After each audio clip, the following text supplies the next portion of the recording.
All right, so we're back in the office to talk about why I hate wide receivers, right?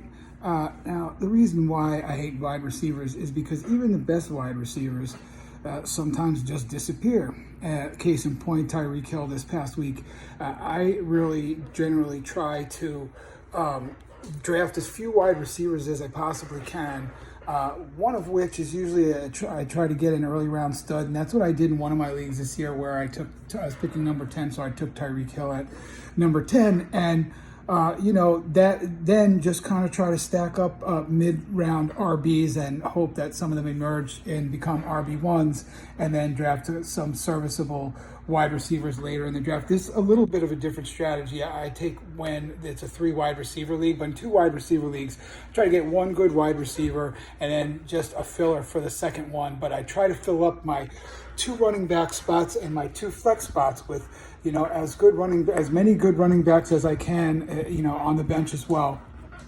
Case in point, in this league where I drafted Tyreek Hill, have drafted also Trey Sermon, Elijah Mitchell, Latavius Murray, Tyson Williams, and a lot of these sort of mid-level Chuba Hubbard, a lot of these sort of mid-round type RBs, hoping that they will emerge as RB1s. And now we're seeing a scenario where, at the very least, they're creeping up to RB2 possibly this weekend. Certainly Tyson Williams against Detroit and Trey Sermon getting the start. It looks like in San Francisco, these should be should provide legitimate RB2 value, assuming there's no injury during the game. And so, who knows what the upside is. Maybe in a few weeks they're returning RB1 value, and you have to take that chance, in my opinion. So you want to lock in the WR1 and then go and try to get a bunch of mid-round running backs and try to hope that they emerge, and that by the end of the season you're stacking up 4 RB1s in your starting lineup when you have 2 flex spots.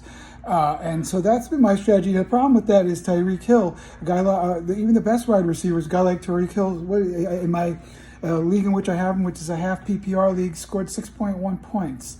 Obviously I lost the game.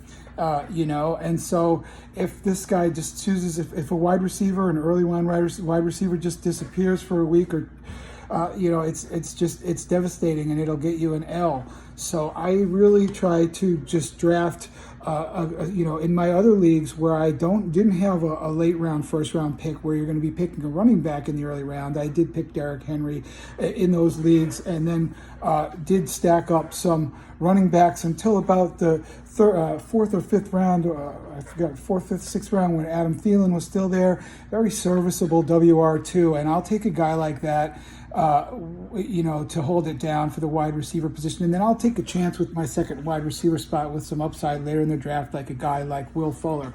Right? So if both of those guys end up panning out, then all of a sudden you have a good wide receiver position that you really didn't spend any, real super meaningful draft picks on. And you got the rest of your picks on, again, running backs who could emerge later in the season. So that's the strategy that I employ in a lot of my leagues, and that's what I've done this year. And this was a particularly, I thought, ripe year for that kind of strategy with all these sort of mid-level, mid-round running backs in committees or behind people, so on and so forth. And it doesn't take long. Again, we see only it takes a few weeks for this stuff to start shaking out and you start to reap the rewards of this type of strategy. That's all for now for episode 2 for Advanced Fantasy from Burmatic. Thank you.